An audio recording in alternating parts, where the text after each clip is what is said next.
Une scène inimaginable pour l'Amérique. Le square Lafayette, le petit parc public au pied de la Maison-Blanche, est en pleine émeute.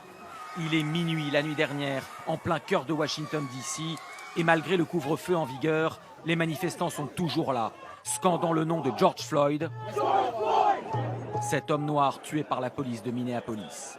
Les forces de l'ordre réussissent tout juste à les repousser sur cette avenue, juste derrière la Maison-Blanche. Pas de quoi dissiper la colère de ces révoltés.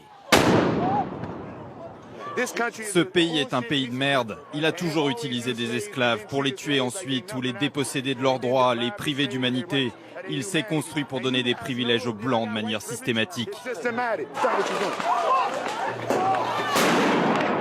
La police, regardez, est juste derrière en train de faire barrage car la Maison-Blanche se situe juste au coin de cette rue. La Maison-Blanche avec Donald Trump, le cœur du pouvoir américain. C'est une situation absolument inédite dans cette Amérique fracturée, divisée et qui se réveille et s'embrase sur fond de tensions raciales. Et c'est dans cette rue de la capitale fédérale, si ordonnée d'habitude, que les pillages et les destructions vont s'enchaîner. Des casseurs défoncent au bélier cet immeuble d'affaires et entrent y mettre le feu. Les restaurants où se pressent normalement les cadres et hauts fonctionnaires de l'administration américaine sont fracassés.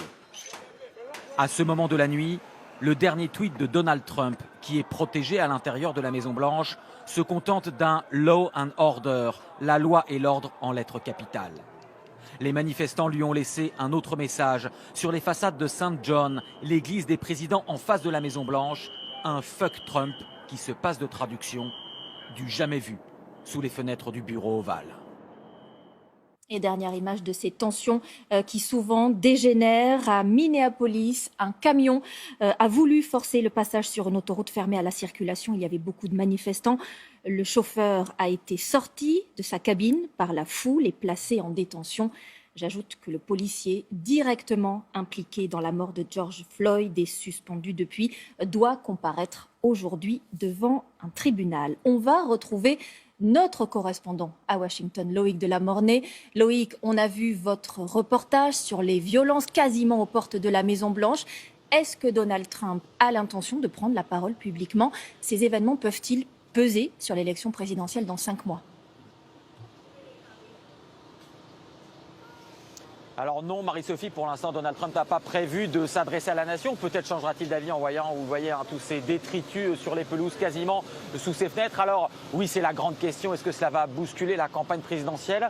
On ne le sait pas. Il peut très bien y avoir un phénomène d'une Amérique, même les Américains qui n'aiment pas beaucoup Donald Trump, qui va se ressouder autour de lui parce qu'ils préfèrent l'ordre et un retour au calme. Ou alors au contraire, eh bien, ça va continuer à creuser ce sillon de la division dans cette Amérique fracturée. Alors il faut bien voir que depuis 5 mois ici aux États-Unis, on a eu le procès en destitution, le coronavirus, une crise économique en ce moment, 40 millions d'Américains au chômage. Et vous savez, bien étonnamment, les sondages n'ont pas beaucoup changé. Ils sont toujours pas très bons pour Donald Trump. En fait, les Américains n'ont pas attendu tous ces événements pour le détester ou l'aduler. Il a une solide minorité avec lui, mais ça ne fait pas une majorité. Son adversaire probable, Joe Biden, est en tête de tous les sondages. Donc ça ne s'annonce pas très bien pour Donald Trump pour l'instant. Mais vous savez, tout peut arriver encore durant 5 mois. Merci Loïc Delamornay en direct de Washington.